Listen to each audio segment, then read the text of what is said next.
आज हातिया अस्सलाम वालेकुम। अस्सलाम वालेकुम मैडम। मैडम एक मिनट बस, मैं दरवाजा बंद कर दूं।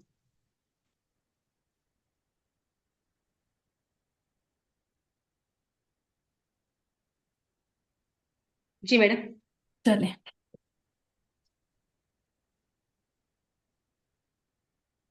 मैं आपका टाइमर स्टार्ट कर लूं। जी, टाइमर। चले जी। जी। Patient XYZ sitting in front of you. Take the relevant history and present the case summary to the examiner. अस्सलाम वालेकुम, मेरा नाम डॉक्टर हादिया खान है। मैं पिछले 4 साल से शुबा गानी से मुंसलिक हूँ। मैं आपका नाम जान सकती हूँ?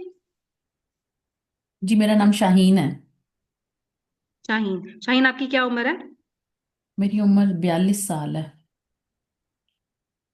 56? 42। 42, सॉरी। आपकी शादी को कितना अरसा हो गया? मेरी शादी को 25 साल हो गए। अच्छा। कितने बच्चे आपके पास? मेरे माशाल्लाह 6 बच्चे हैं। कोई हमल जाया भी हुआ है? जी, 3 हमल जाया भी हुए हैं। ठीक है। सबसे छोटे बच्चे की क्या उम्र है? 15 साल है। ठीक है। आप कितना पढ़ी लिखी हैं? मैं गांव में रहती हूँ, कोई नहीं पढ़ी लिखी मैं। ठीक हो गया। मुझे बताएं कि आखिरी बार माहवारी कब आई थी आपको? जब से मैं माहवारी के मसले के साथ ही आई हूँ। माहवारी जी मुझे जी, अभी बताएं। 2 दिन हुए आए हुए। और आज सुबह से मुझे कोई 4-5 कपड़े मेरे भर गए हैं, मेरे इतने लोथड़े निकल रहे हैं। मेरे में तो खड़ा भी नहीं हुआ जा रहा अब।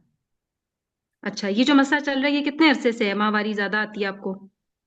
ये डॉक्टर साहब को 1 साल हो गया मुझे माहवारी ज्यादा आती है। लेकिन अब 2-3 महीने से तो बहुत ही ज्यादा 10-10 दिन रहती है। पहले तो फिर कोई 3-4 दिन होती थी, रुक जाती थी।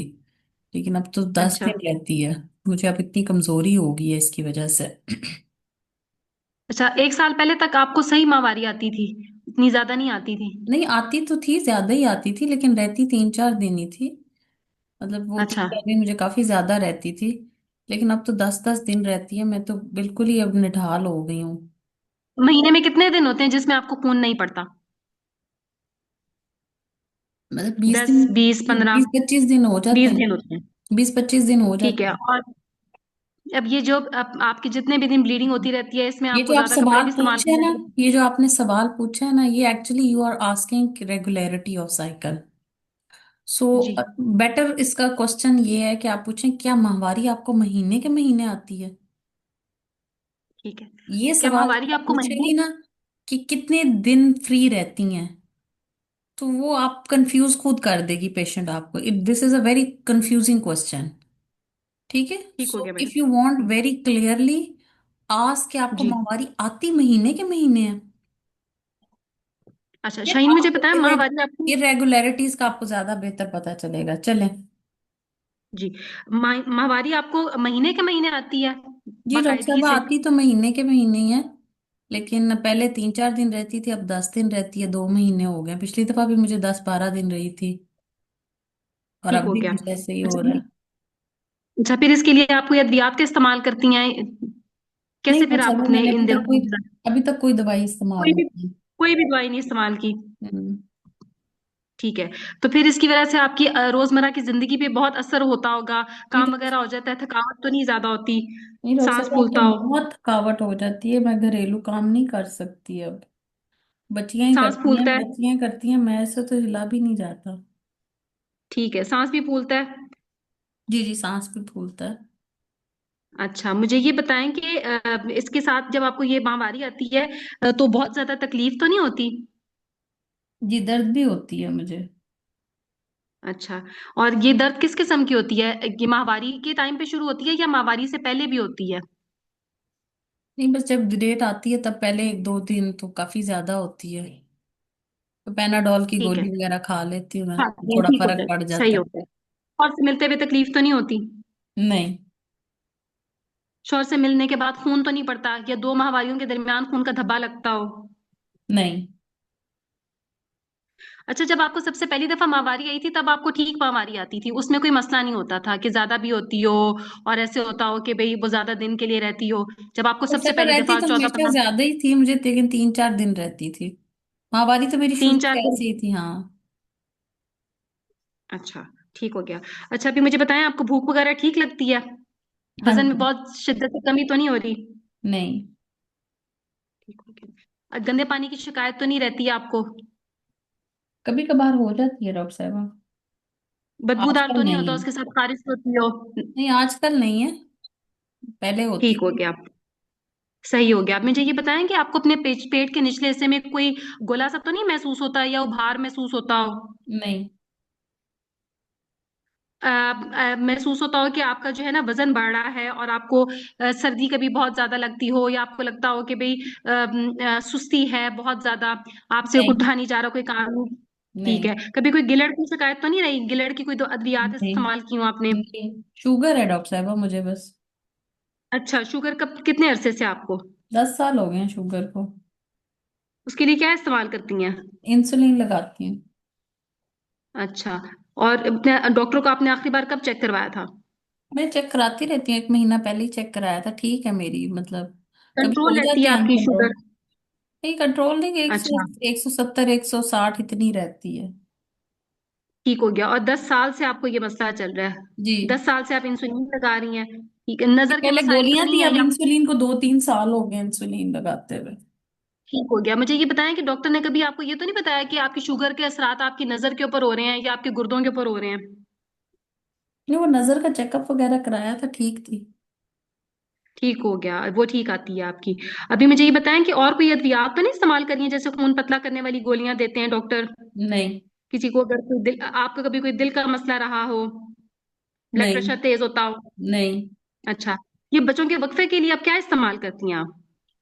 अब तो बड़े अरसे से कुछ नहीं इस्तेमाल किया, पहले वो कॉपर टी रखवाई थी मैंने। अच्छा। कुछ कितने वो अरसे के लिए फिर, और कब निकलवाई, कितना अरसा हो गया? वो भी निकलवाए हुए 3 4 साल हो गए, उसके बाद तो फिर हुआ ही नहीं।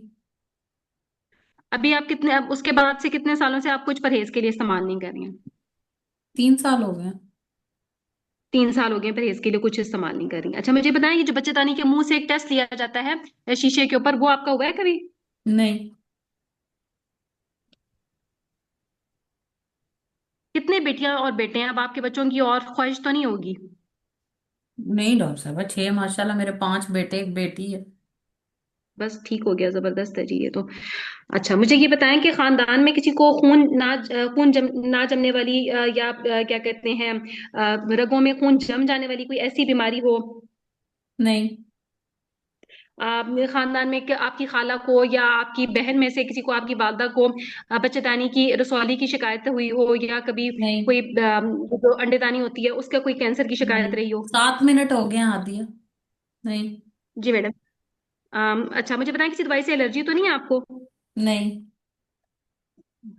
और माजरत के साथ, आप कोई सिगरेट नोशी, हुक्का, इस तरह की चीजों का इस्तेमाल तो नहीं करती? नहीं। आपको कभी खून तो नहीं लगा कमजोरी के लिए? नहीं डॉक्टर साहब, पहले कभी नहीं लगा। बच्चों की पैदाइश के दौरान कोई बहुत आपको कोई इसमें मसाइल तो नहीं पेश रहे? हाँ, छोटे बच्चे की दफा काटा आ गया था, लेकिन ठीक रहा था। अच्छा, उसके अलावा आपको कभी कोई दिक्कत नहीं हुई, अस्पताल में दाखिल तो नहीं रहे लंबे अरसे के लिए? नहीं। नहीं। और कोई बात आप मुझे बताना चाहती हो? नहीं डॉक्टर साहब। अच्छा। Madam, now I would like to do the examination, can you please give me the weight of the patient and BMI? 93 kg। 93 kg, 5'4" okay madam. Height. 5 madam, BMI में भी फिर कैसे करके? Madam, vitals, vital blood system. Pressure, pulse? Normal. Okay madam. And madam, pallor? Pallor is appreciated. Okay madam. Madam, thyroid enlargement और any lump in the breast? Normal. Madam, chest findings और any other cardiovascular positive finding? नहीं, normal है सारा कुछ। Sir, abdominal examination on? Soft non tender. मैंने abdomen soft non tender? Hmm. No mass palpable? Hmm. No mass palpable. Okay. Okay madam, perspective examination for the presence of any pathological discharge or any At positive finding present, on your the patient cervix? is as present. Your patient is bleeding. Okay madam. Okay Summarize madam, your case. Now, Summarize okay your case. Madam, Okay, my patient Shaheen, 42 years of age, married for 25 years, uneducated, para 6, abortion 3, last child born 15 years back, has presented to me with the complaint of hemimenstrual bleeding from the past 1 year. And she has started bleeding this time 2 days back. And she has complained of prolonged cycle with the number of with 10 days by 10 days of bleeding in a 30-day cycle, with history of pooling and history of usage of 4 to 5 pads per day.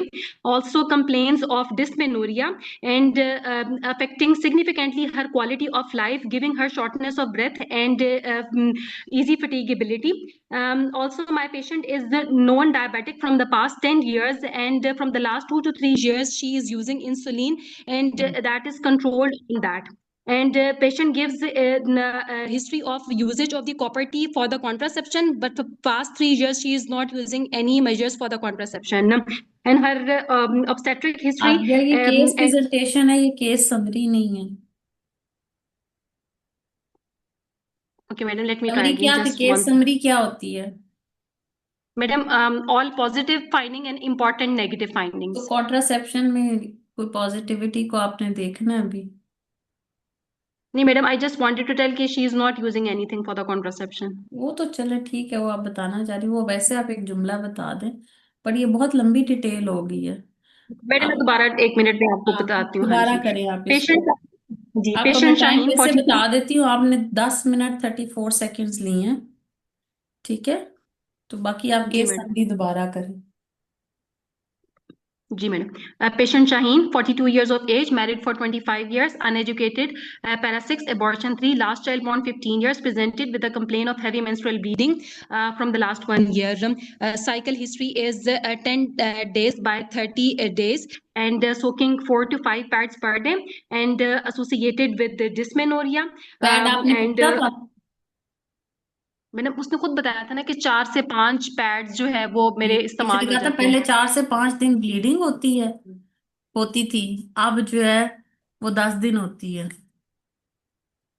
Madam check ये मेरे it. से फिर गलती हो गई. हम्म। Pads नहीं, फिर वो मैंने आपने 4 to 5 पैड्स. आपने क्वांटिफाई नहीं किया अपनी ब्लीडिंग को, वो 25. मैंने लिखा हुआ है कि आपने क्वांटिफाई नहीं किया, चले।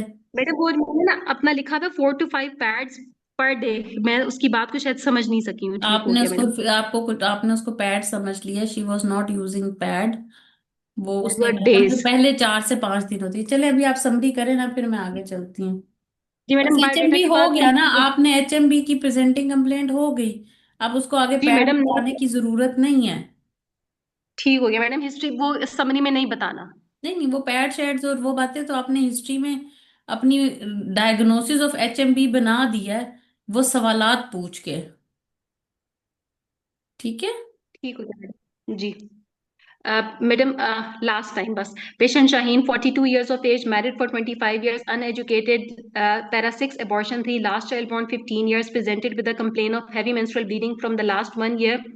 And she's a known case of diabetes mellitus, and she has and she has a BMI of 35 kg बनेगा मैडम 40 इसका केजी पर मीटर. 92 पे जो है ना, 40 केजी ऑलमोस्ट बन रहा है इसका। 40 kg per meter square.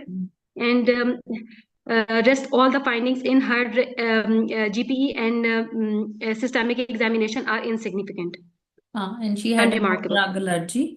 बस इतना बीच में बोल दें, ठीक है? बस बीच में एक ये एडिशन कर दी, she had no drug allergy and no history of smoking, ये आप बस ऐड कर दीजिए। बस इतना ही ठीक आपने हो गया उसको मैडम. बताना है, ठीक है? जी मैडम. वो सारी बातें आपकी हिस्ट्री में होंगी। अच्छा, अब हम हिस्ट्री में आ जी. जाते हैं। हिस्ट्री में सबसे पहले जो एचएमपी की आपने बातें की, वो ठीक है, ये कब से है आपको प्रॉब्लम, और उसको क्वांटिफाई करें। आपको दिन, आपका सवाल होना चाहिए कि आप दिन में कितने पैड इस्तेमाल करती हैं, क्या आपको खून के जी. लोथड़े भी आते हैं, ठीक है? बाकी एसोसिएटेड सिम्टम्स आपने बिल्कुल सही पूछी, ठीक है, बट एचएमबी को क्वांटिफाई, वो शायद आप कंफ्यूजन में उसको सुना आपने 4 से 5 पैड्स, बट आपका सवाल होना जी. चाहिए, ठीक है? और फिर पैड के मुतालिक आपने ये पूछना है क्या आप कॉटन इस्तेमाल करती हैं, घर का बना हुआ कपड़ा इस्तेमाल करती हैं, या ऑलवेज इस्तेमाल करती हैं? ठीक है, ताकि आप ठीक क्वांटिफाई हो गया कर मैडम। सकें, क्योंकि कॉटन में क्वांटिफिकेशन और होगी। ऑलवेज एब्जॉर्बेंट है तो उसके अंदर एब्जॉर्प्शन हो जाएगी, और घर का बना हुआ कपड़ा डिफरेंट होगा। ठीक है। सो पैड जी की, मैडम। कौन सा पैड है ये, इससे भी आपकी क्वांटिफिकेशन का पता चल जाता है। जी। और फिर आ जाता है कंपैरिजन विद प्रीवियस साइकिल जो आपने किया। ठीक है, कि पहले कितने दिन होते थे, पहले लोथड़े आते थे, पहले कितने पैड इस्तेमाल करती थी। ठीक है। सो ये तीन सवालात आपके कंपैरिजन के हैं। ठीक है। जी। और उसके अलावा जवेरिया वो नाइट पैड में उसी में आ जाएगा कि रात को फिर अब लंबा हो जाएगा ना, हिस्ट्री फिर आपकी लंबी हो जाएगी अगर आप कहेंगे कि रात को जरूरत पड़ती है या नहीं पड़ती। सो आपने एक तो टाइम मैनेजमेंट बहुत इंपॉर्टेंट है। HMB पाम कॉइन जब आप करने बैठेंगे ना वहां पे, तो वो बहुत लंबा टाइम ले जाता है पाम कॉइन। ठीक है। So it is very important कि be quick and be crisp. ठीक है। तो एक्स्ट्रा सवाल पूछने, जैसे हादिया ने बहुत एक्स्ट्रा सवाल किए हैं, मतलब उनको पूछने की उस तरह से वो समझ आ गई थी कि वो वाला पाम कॉइन का वो पॉइंट इन्होंने पहले भी पूछ लिया, बाद में पूछ लिया, वो मैं बताती हूँ अभी। ठीक है। बाकी फिर आपकी ये दो बातें आपकी आ गई HMB की, कि पहले तो आप उसको क्वांटिफाई कर लें, फिर आप उसको कंपेयर कर लें। ठीक है। साथ ही फिर आप एसोसिएटेड सिम्टम्स पे आ जाएं, जो कि dysmenorrhoea, dyspareunia, vaginal discharge, intermenstrual bleeding, post coital bleeding. ठीक है। ये ठीक है। रेगुलरिटी ऑफ साइकिल्स तो आपका सवाल वो हो जाएगा कि महीने के महीने आती है या बीच में कोई होता है। ठीक है। वजाइनल डिस्चार्ज, मैस एब्डोमेन, ये सारे आपने एसोसिएटेड सिम्टम्स पूछ लिए। ठीक है।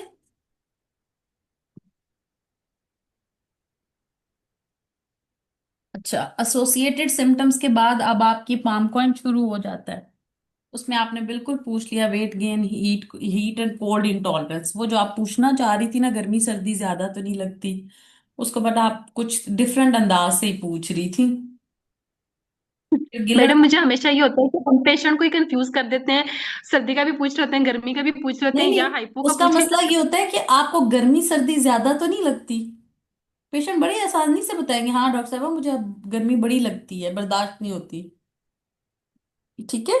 हाँ, एसोसिएटेड में जी। एनीमिया बहुत इंपॉर्टेंट है, उसको जरूर पूछना है, जो हादिया ने बड़े अच्छे तरीके से डिटेल में पूछा। ठीक है। तो वो बहुत इंपॉर्टेंट है। ठीक है।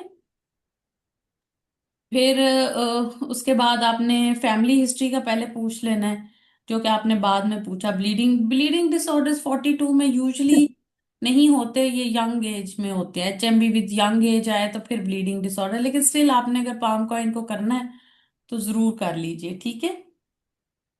गुड जी थिंग मैडम। कि उन्होंने डिस्मेनोरिया को भी आगे से डिटेल पूछा कि वो कौन से वाला डिस्मेनोरिया होता है। ठीक है। सो वो भी एक अच्छी अच्छी चीज थी इसमें।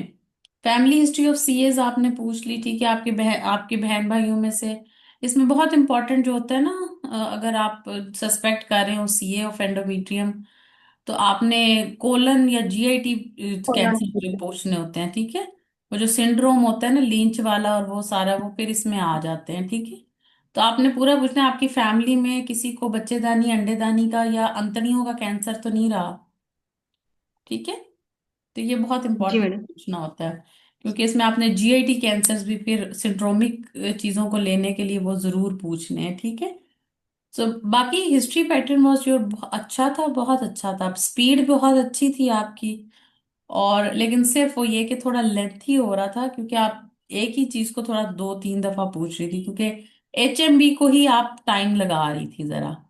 तो HMB जब उसने कहा मुझे माहवारी बहुत ज्यादा आती है, ठीक है, वहीं पे फिर आपका पता जी लग गया चीज को तो HMB है, फिर आप HMB के पेट सवाल तीन चार पूछते जाएंगे। So your history was very good, लेकिन इसको थोड़ा सा ना, स्पीड भी बहुत अच्छी थी आज तो, लेकिन इसको सिर्फ टाइम मैनेज, लेकिन अगर टाइम मैनेज नहीं होगा ना तो फिर कोई फायदा नहीं है अच्छी हिस्ट्री का। जब आप केस मैडम, एक समरी ना क्वेश्चन है। सुनाएंगे, आपकी केस समरी के 2 से 3 नंबर हैं। ठीक है। तो अगर आप समरी प्रेजेंट नहीं कर सकेंगे तो यू लॉस्ट योर 3 मार्क्स। जी मैडम। ठीक है। मैडम केस समरी के 3 नंबर होते हैं पूरे? जी, 2 से 3 नंबर तो सिर्फ केस समरी के हैं। और अगर आप केस समरी में पहुंच ही नहीं पाएंगे अपनी चीजों पे तो फिर। और दूसरा, अगर आपका पेशेंट जो है ना, पर स्पेकुलम और वो पर बायमैनुअल एग्जामिनेशन जो है ना, वो आपने, अगर ब्लीड कर रहा है ना पेशेंट, तो आपने जी पूछना, जी जी madam madam. Any findings of the patient without bleeding, when bleeding stop, तो कोई फाइंडिंग्स हैं तो मुझे बता दें। तो क्योंकि ऊपर स्पेकुलम तो आपको सपोज नहीं है ना कि आप करें, वो तो आपको जी जी। आपने मानना ओके, है। फिर इसमें पूछने का तरीका कार ये है कि हाँ, madam any positive finding whence there was no once bleeding. Bleeding okay. Stop. वरना ओके। तो अभी तो पेशेंट आपका ब्लीड कर रहा है, एग्जामिनर ने कहना वो तो ब्लीड कर रही है। तो आप अगला सवाल ये पूछ सकती हैं कि madam when bleeding stops, any man any examine local examination findings and by manual और पर्सपेक्टिव एग्जामिनेशन। तो फिर एग्जामिनर आपको दे देगी, एक लड़की के साथ एग्जाम में ऐसे हुआ है। तो बाद में उसको वो एग्जामिनर उनकी जानने वाली थी, तो उन्होंने कहा, लड़की तुम मुझसे ये तो पूछती आगे से, वहां पे लिखा हुआ था कि हिंट नहीं देना। और आपको अगर एग्जामिनर हिंट देता है ना, तो वो कहते हैं वो आपका नंबर काट लेता है फिर। उसको खुद ही उनको लिखा होता है कि if candidate candidate answered after prompting, तो उसके नंबर फिर 0.5 वो काट लेते हैं। प्रॉम्प्टिंग के नंबर कट जाते हैं। अभी आपने देखा है कुछ एग्जामिनर प्रॉम्प्ट कर देते हैं, वो चाहते हैं कि जी चलो आधा नंबर मैं काट लूं, लेकिन ये अगर ये बता पाती है मुझे तो मैं बता दूं। ठीक है। हम्म। अगर ये जी आगे मैडम। चल पड़ती है तो चलो कुछ नंबर गेन कर ले, कुछ बिल्कुल चुप करके बैठे रहते हैं। समझ आई? सो इट जी मैडम, डिपेंड्स इसकी कि एग्जामिनर आपको फिर इस क्या तरह लेके में देना चाहता है। इस अगर तरह आप में अच्छा भी जैसे परफॉर्म कर रहे हो और आप कहीं पे स्टक हो रहे हो, तो वो 0.5 को डिडक्ट करना बेहतर समझेंगे, बजाय इसके कि वो आपके सारे ही नंबर काट लें। हम्म, चलें, एग्जामिनेशन और हिस्ट्री ऑफ HMB से रिलेटेड किसी का कोई क्वेश्चन है तो पूछें, फिर मैं अगले डॉक्टर स्टेशन कुरैश, पे। मैंने पूछना था कि हम बायोप्सी का नहीं पूछेंगे कि कभी कोई सफाई का वो हुई उन्होंने एक और सवाल टुकड़ा पूछा था लिया कि हो। आपने अभी तक इसका कोई ट्रीटमेंट लिया है।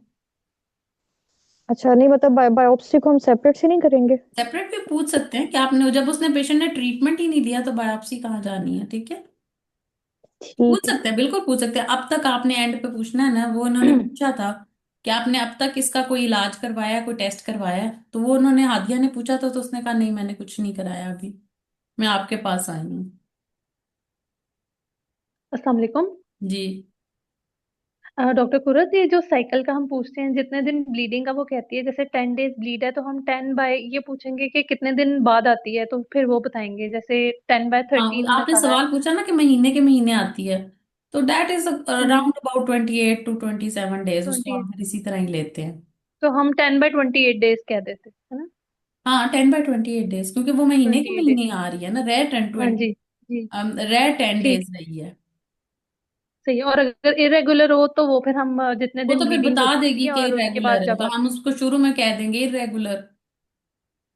ठीक है, फिर हम ये डेज का नहीं फिर हम बता डेज का सकते नहीं इस तरह। बताएंगे अभी भी, हम बस, ठीक। हम अभी भी सिर्फ यही कहते हैं कि she had a regular cycle. ठीक है। ठीक है, हम उसमें कोई वो क्वांटिफाई नहीं करके दे रहे। रेगुलर और इरेगुलर ठीक। की बात हो रही होती है। सही है। जी, और कोई क्वेश्चन पूछना है इससे रिलेटेड, हिस्ट्री एग्जामिनेशन से, फिर मैं अगले स्टेशन पे चलूं। कितनी देर की है? चलें आ जाए, आदिया अगला स्टेशन। जी madam. On the basis of history and examination, ठहरे मैं टाइमर पहले स्टार्ट कर लूं, आपका टाइमर चल रहा है। हम्म, जी, टाइम स्टार्ट हो। जी madam. On the basis of history and examination, what is your differential diagnosis? Madam, my differential diagnosis is adenomyosis, dysfunctional uterine bleeding of endometrial origin, and perimenopausal changes, and any fibroid uterus. हम्म। आपकी बस ये patient madam. Obese भी है और diabetes भी है उसको? Sorry, madam, endometrial hyperplasia. हम पर one diagnosis is endometrial hyperplasia, इतने मोटे मोटे दो रिस्क फैक्टर आपके पेशेंट के अंदर सॉरी। पड़े में आप इतनी लंबी कहानी एडिनोमायोसिस की सुनाएंगी, जबकि आपने अभी पीवी आपको फाइंडिंग दी नहीं गई। जी लेकिन मैडम। दो फाइंडिंग्स आप, मैंने इसीलिए कहा आपकी हिस्ट्री और एग्जामिनेशन की बेस पे पहला डायग्नोसिस तो आपके खड़क करके मुंह से निकलना चाहिए एंडोमेट्रियल हाइपरप्लेजिया, क्योंकि उसके अंदर दो रिस्क फैक्टर्स पड़े हुए हैं।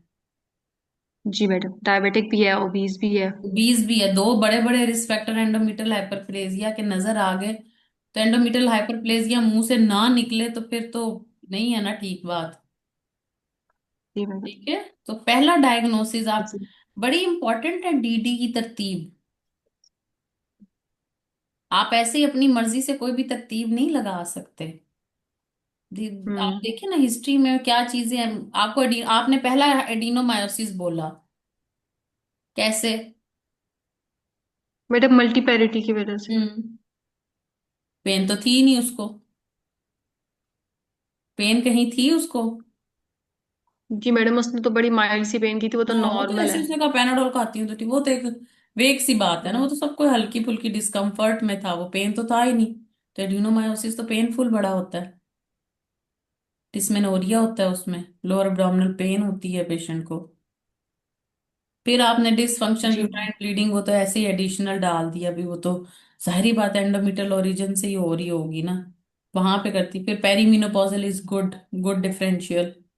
ठीक है, फाइब्राइड भी हो सकता है, कुछ छोटा मोटा हो जिसने मैस क्रिएट ना किया हो, लेकिन सब म्यूकोजल टाइप हो। एंडोमेट्रियल जी मैडम। हाइपरप्लेजिया के साथ और क्या डाल सकती हैं? ऑल दो इंटरमेंस्ट्रुअल ब्लीडिंग लिए हैं, लेकिन अगर वो और एग्जामिनर करे तो पॉलिप डाले। पॉलिप। जी, पॉलिप। ठीक है ना, तो इस तरह करते जाए तो तीन तो कम से कम बनाए अपनी हिस्ट्री एग्जामिनेशन की बेस पे, ताकि आप इन्वेस्टिगेशन में कुछ तो रूल आउट कर सकें। और तरतीब रखनी जी। है, हैप्पैजेडली नहीं आपने कर देना कि मैं पहले एडिनोमायोसिस बोल दूं, पेरीमिनोपॉजल बोल दूं। यस, आप पहला पहला पेरीमिनोपॉजल बोलती, दैट वाज गुड, ओके, समझ आती है कि जी 42 ईयर्स ओल्ड है, एचएमबी में जा सकती है। दूसरा आप एंडोमेट्रियल हाइपरप्लेजिया बोले because of the risk factors of diabetes, obesity. फिर आप आगे बोलें फाइब्राइड, एडिनोमायोसिस और पॉलीपो एंडोमेट्रियल पॉलिप। ठीक है, जी तो मैडम। पहले दो वो बोलने जो आपको शक हो के इन्वेस्टिगेशन में निकल आएंगे। ठीक है, जी चले, what investigation you will perform in this patient? Madam, from the baseline investigation, I would like to do complete blood analysis for the hemoglobin gram per deciliter with time and date, and her platelet count, and her WBC count. After that, I would like to know her blood grouping with Hemoglobin is RH factor. 7 gram per deciliter. Total leukocyte count is 7,000. Platelet count is 180,000. And then blood group. B positive. ठीक हो गया madam. Madam urine complete analysis. 2 plus protein, 2 plus glucose, urea, 10 to 12 pus cells. Rest is normal. Okay, madam. Madam, anti hepatitis surface B antigen and anti-HCV and HIV. Negative. Madam, HbA1c. HbA1c is 7. Okay. Madam, fasting blood sugar in 1 hour post-perineal. हम्म, ये gynae का madam किया fasting है। बस फिर madam H random blood sugar level. Random is 160. Madam, among the specific, Madam, I would also like to know the red blood cell indices MCV, MCHC, and All MCH and reduced. serum ferritin. Already. Madam, Serum serum ferritin ferritin. not done. Okay, Madam. Madam, any peripheral smear available? Hypochromic hypomicrocytic anemia. Okay, Madam. Madam, any findings of transabdominal or transvaginal ultrasound scan? कोई एक मांगे। Madam, TVS. Okay. What you want to see in the TVS? Madam, any organic pathology of the uterus or the ovary organic क्या होती or है? madam ये जो polyp और fibroid. Structural abnormality बोली है ना? Structural abnormality, ji madam, any structural abnormality in the uterus or in the ovaries, or No structural endometrial abnormality thickness. seen. Madam, endometrial thickness Endometrial thickness is 9 mm. 9 mm. Madam, uh, any other positive finding in the transvaginal ultrasound scan? No other findings. Okay, madam. How will you manage this patient?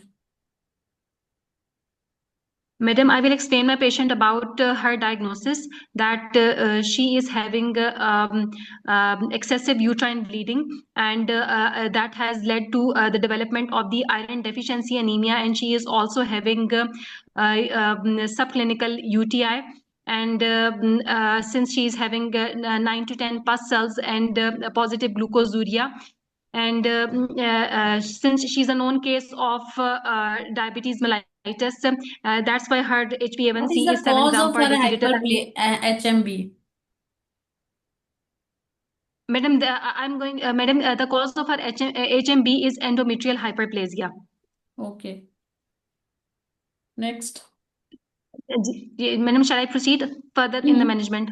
Ji proceed I will करें. explain my patient about I will explain my patient about endometrial hyperplasia, that this is a condition which needs to be inquired further, and for her specific management, and for the risk of its turning into a malignant change. So for that, I will tell my patient that we have to get her histopathology report of the endometrial cells, and we have the options of we have the option of the hysteroscopic guided biopsy, which is a gold standard in this case. But if it's not available, we can also opt a pipal histopathological pipal sample, and can send that for the histopathological examination to know the आपका hysteroscopy is gold standard.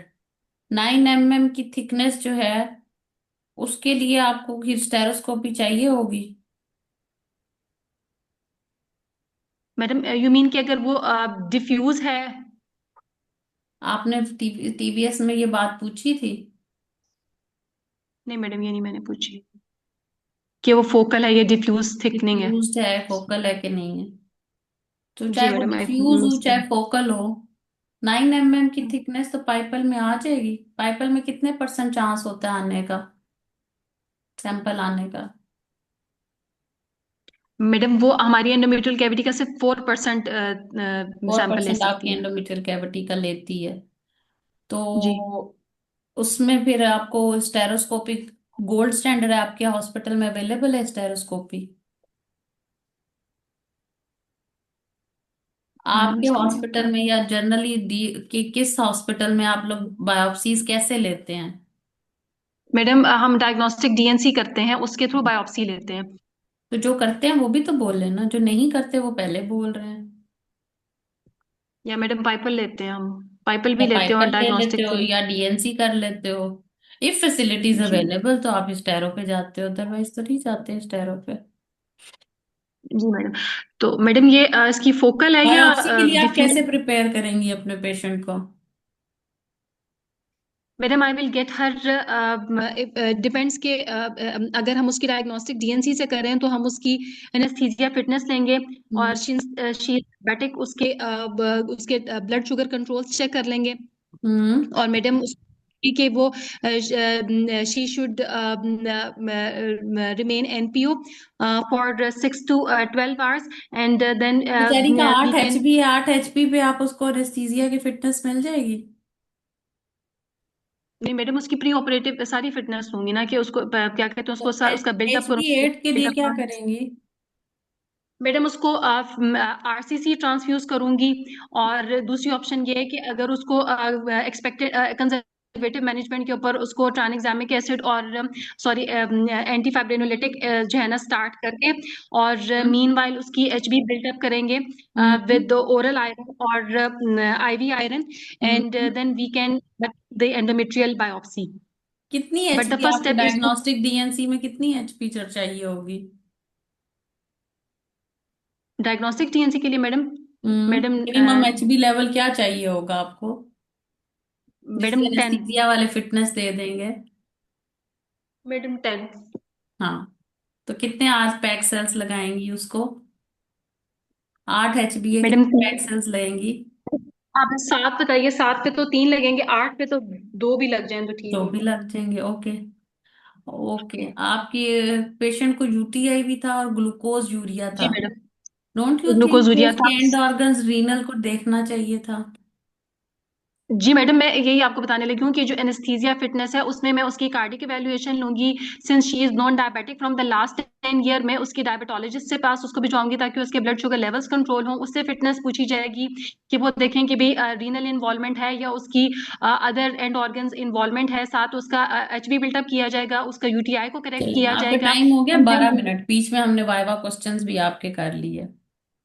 अच्छा, जी अब आप madam. इसमें जो है ना, सबसे पहले जो आपने पेशेंट को काउंसल करना है ना, आपने उसको बहुत सारी बातें कि आपको अनीमिया डेवलप हो रहा है, आपको ये डेवलप हो रहा है, इसकी वजह से आपको ये हो रहा है। आपने सबसे पहले उसको ये काउंसल करना है कि what is the cause that is creating this problem. वो आपको इन्वेस्टिगेशन में हाइपरप्लेजिया की सूरत में पता चल गया। अब आपने जी उसको जो मैडम। काउंसल करना है ना कि ये बिनाइन है या malignant है, तो आपने सबसे पहले I will counsel the patient regarding the diagnosis that her symptoms are due to endometrial hyperplasia, which could be benign or malignant, and it will be confirmed after endometrial biopsy. For ठीक है madam. endometrial biopsy, I will admit the patient. I will address her comorbidities, which are diabetes and obesity. I will involve the diabetologist and dietitian for the weight control and for the diet management and for the control of diabetes. And I will build up the HB up till the 10 by 2 pack cells and arranging the 1 pack cell for the diagnostic DNC. Okay, I will take the anesthesia fitness. I will address the urinary tract infection. I will start the conservative treatment in the form of tranexamic acid. And I will do the diagnostic DNC and follow up the patient with histopathology report. Very crisp and to to, क्योंकि अब depend करता है, ये दो तरीके से हो सकता है। या तो एग्जामिनर आपके सामने एंड आप इन्वेस्टिगेशंस में मांगे एंडोमेट्रियल बायोप्सी, जो कि अभी आपने नहीं मांगी। आपको जैसे ही पास सेल्स मिल गए हैं, आपने कल्चर एंड सेंसिटिविटी मांगना है। ये अलग बात है वो जी हुआ मैडम। या नहीं हुआ। जैसे अनीमिया होता है ना, तो अनीमिया के बाद आरबीसीज इंडिसेस मांगने, ग्लास ऑफ वाटर। जैसे आपने मांगना है ना ये आरबीसीज इंडिसेस पेरिफेरल स्मेयर, वैसे ही आपको जैसे ही यूटीआई में मिल गया है कि यूटीआई है तो कल्चर एंड सेंसिटिविटी मांगो। जी जैसे ही ग्लाइकोज यूरिया मिल गया, आरएफटीज एलएफटीज मांगो। ठीक है, जी madam. This is very important. और अगर ये नहीं हुए हुए, अगर एग्जामिनर कहता है कि जी नॉट डन, तो आपकी मैनेजमेंट में एक जुमला होगा, आई विल डू द